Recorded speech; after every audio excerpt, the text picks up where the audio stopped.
Okay, let's do this. So, hey guys, today I'm going to be microneedling with my microneedling machine, my Dominator 2, so I thought I would bring you along for the ride. If you saw my last microneedling update, you'll have seen that about 6 months ago, I decided to stop microneedling. I was super happy with how my skin was, it was all going really well. I just didn't think that there was going to be much more improvement other than reducing fine lines and wrinkles, and to be honest with you, it really hurts. So I just didn't want to do it if I didn't need to. That was potentially a little bit optimistic of me because over the last month or so, my skin's really been breaking out. So I thought I would start to get into this again to reduce any of like the pitted scarring, speed up the healing, and just overall make sure that my skin is back on track. I'm going to make sure I try and answer as many of your questions that I regularly receive on Instagram and throughout the video, but if I don't manage to answer a question that you've got, then please just leave it into the comments and I'll get back to you. So first things first, I need to properly cleanse my face. So the cleanser that I'm going to be using is this BIODERMA Center Bio. I actually did a full review last week on this channel talking about this product as well as the micellar water, so I'll link that on screen now and in the description box if you want to check that out. So face washed, and then next step I'm going to be plugging in my Dominator. So it has a wall plug like this and a switch halfway down to turn on and off. I'm also going to be using a 9 needle cartridge. I usually use the 12 needle cartridges, but I don't have any of those left, so I'm going to give it a go with the 9. It does mean obviously that there's less needles, so it might take a little bit longer to do my whole face. Also thought I'd add that on my cheeks and my chin, I'm going to be using a 2mm needle length. That's where I predominantly have my most scarring. And then on my forehead, I'm going to be using a 1.5mm. All of those settings you can put into the machine, which I will show you, the Dominator. So yeah, when I turn it on, you'll be able to see, you can select those things. You can also select the speed. So you can have it on like slow, medium or fast. I only ever really use the fast setting. So I'm going to open the cartridge and it looks like this. I don't know if you can see. So then you place the cartridge into the end like so, and then you normally just twist it into place so that it's fully locked, and then you're basically ready to go. As you can see, I've broken out on my chin here, so I'm going to be extra careful to go around that. You don't want to be going over the top of active breakouts. Not a good idea. Okay, so the first setting that you're going to see when you turn this thing on is a light like this. And it basically asks, is it a single needle? Because you can get single needle cartridges. In this case, no, I'm using 9 needles. So I'm going to select no, 9 needles, yes. And then it says to always answer correctly, because essentially if you have a single needle cartridge, you can kind of trick it into basically going a deeper needle length up to like 3mm or something, but I really wouldn't advise that. It asks if you want to do the timer setting, which I have used in the past, but in this case I'm not going to do that. I'm just going to basically work out for myself how much of that area I want to needle and for how long. And then it will ask you the speed, whether you want it slow, medium or fast, and then it's going to ask you the needle length. And because I'm going to start with my cheeks, I'm going to go with 2mm. And like so. Okay guys, here we go. It's also really important to pull the skin really tight when you're doing this because you want to have a completely even, flat surface.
So this is where we are with both my cheeks done. It feels really kind of sore and burning, and then I'm going to do my forehead.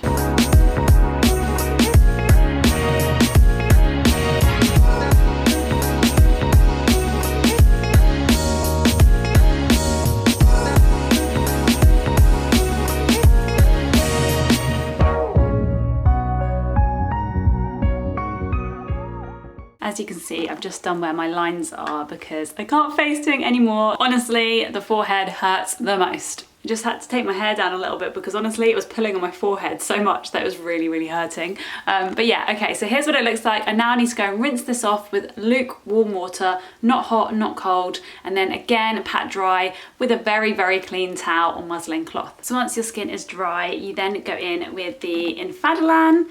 Sometimes I do areas bit by bit, so I'll go and do a cheek and then I'll rinse it and put the Infadolan on. But in this case, I just wanted to get it over and done as quickly as possible. You want about this much for each area of the face.